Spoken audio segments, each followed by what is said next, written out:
Hello दोस्तों, स्वागत करते हैं उसके बीच में आपके अपने चैनल स्टडी मेरा पर। दोस्तों, बात की गुणवत्ता शिक्षक भर्ती के आरक्षण मामले संबंधित मुख्य लड़ाई एटीआरई पर चल रही है। सभी अपनी पूरी कोशिश करते हुए सबको डिस्कस करेंगे इस वीडियो माध्यम से।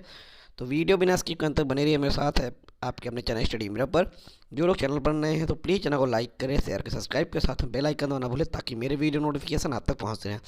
जैसे दोस्तों आपने मुख्यतः देखा होगा, किसी भी मामले में, किसी भी केस में, किसी जगह पर दो स्थितियाँ बनती हैं, एक पक्ष और दूसरा प्रतिपक्ष। ठीक है, लेकिन यहाँ पर अगर देखा जाए तो यहाँ चार चार है। पहला 6800 6800 को बचाने का प्रयास कर रहा है।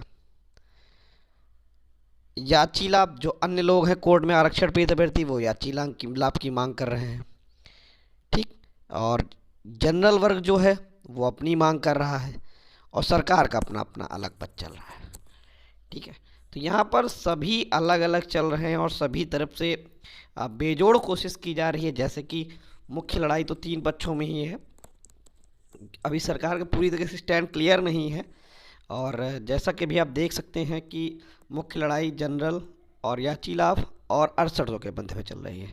ठीक है, 6800 की तरफ से लगातार अभी तक एटीआरई पर बहस चल रही है, क्योंकि उनको भी पता है कि 6800 अगर हम एटीआरई पर अपनी बहस में जीत हासिल कर लेते हैं तो निश्चित तौर पर 6800 एक बार फिर से बहाल हो जाएगी। और वही पूरी शुरू से वही प्रयास चल रहा है। यूएन मिश्रा साथ उपेंद्र नाथ मिश्रा जी की जो सुनवाई चल रही है, यानी बहस चल रही है, सॉरी, वो बहुत ही लाजवाब चल रही है। पिछले 2 दिनों से अच्छी तरीके से बहस कर रहे हैं, पॉइंट टू पॉइंट चीज़ों को रख रहे हैं।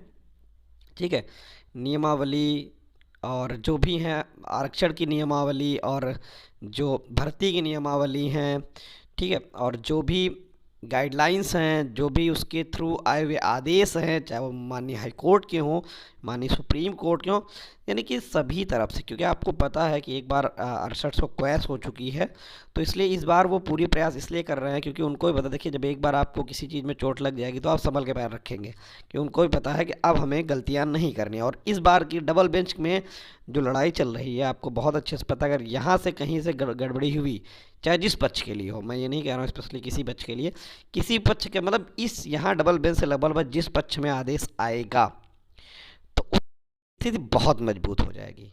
आपने देखा ही होगा मामले 70 से 80% मामले, और कहो 90% आप मामले देख लीजिए जाके उठा के, कि बहुत ही कम चांसेस ऐसे होते हैं जो डबल बेंच के आदेश आगे जाके बदलते हैं। कि डबल बेंच के जो आदेश होते हैं अपने आप में बहुत ही सही और सटीक होते हैं, उनमें किसी प्रकार की चीज़ें नहीं होती। आपने अभी देखा होगा इस 69,000 भर्ती का मैं आपको एग्जांपल दे रहा हूँ। 69 शिक्षक भर्ती के जब कट ऑफ मामला था, तो जब डबल बेंच में जो आदेश आया था, ठीक है, वो आदेश सुप्रीम कोर्ट में वही आदेश सही ठहराया। आंसर की प्रकरण 69,000 का जो डबल बेंच से आदेश आया, वो आगे जाके वही सही ठहराया गया, जो डबल बेंच ने कहा वो सही है। और ऐसे बहुत सारे आपके सामने एग्जाम्पल्स हैं, जो डबल बेंच के आदेश होते वही लगभग सुप्रीम कोर्ट के आदेश होते हैं। किसी किसी मामलों में क्या होता है कि चीज़ें आगे बदलती है, तो वही 10-20% केस मैंने छोड़ दिए, लगभग 70-80% मामलों में डबल बेंच का ही आदेश वही सही होता है। ठीक है, तो यहाँ पर मुख्य लड़ाई जो है वो एटीआरई पर चलेगी। एटीआरई मुख्य ही लड़ाई है, क्योंकि जो भी चीज़ें हैं वो एटीआरई में ही है। क्योंकि एक तरफ एटीआरई सिलेक्शन प्रोसेस बताया जा रहा है, एक तरफ एटीआरई पार्ट ऑफ सिलेक्शन प्रोसेस बताया जा रहा है, और दूसरी तरफ क्वालिफाई एग्ज़ाम बताया जा रहा है। इसी पर चीज़ें चल रही हैं। डिवीज़न बेंच अब इसको बेहतर तरीके से समझ कर, क्योंकि डिवीज़न बेंच अब नेक्स्ट लगातार सुनवाई कर रहा है, 1.5 घंटे की सुनवाई चल रही है, लंबी सुनवाई चल रही है।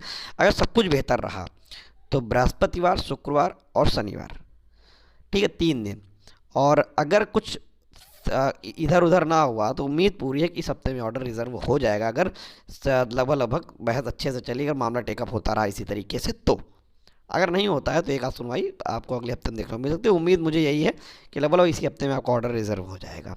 ठीक है, तो अब यही देखना है कि अभी जनरल का पक्ष सुना जाना बाकी है, और लगातार अभी आरक्षण 6800 के ही अभ्यर्थियों का पक्ष रखा जा रहा है उनके एडवोकेट के द्वारा। बाकी जैसे ही जनरल का पक्ष रखा जाएगा, वो भी अपनी तरफ से इस पर चीज़ें रखेंगे। उनके ऐसा नहीं है, देखिए, सामने वाले को भी कमज़ोर नहीं समझना चाहिए, क्योंकि वो भी लोग कोर्ट में हैं, उनके पास भी सीनियर एडवोकेट हैं, उनके पास भी ऑर्डर्स हैं, उनके पास भी ऑर्डर को डिफेंड करने की चीज़ें हैं, सबके पास सब कुछ है। बस यही है कि जो बेहतरीन चीज़ों से चीज़ें को समझा ले जाएगा, जिसके बहस ज़्यादा दमदार होगी, अंत में निर्णय उसी के फेवर में आएगा। बाकी जज साहब जी इस पर क्या करते हैं ये आने वाला वक्त बताएगा। और देखते हैं, कल की सुनवाई फिर लगी हुई है। सभी लोग बहुत परेशान ना हो, कल की जो भी अपडेट निकलेगी आपको बता दी जाएगी। धन्यवाद।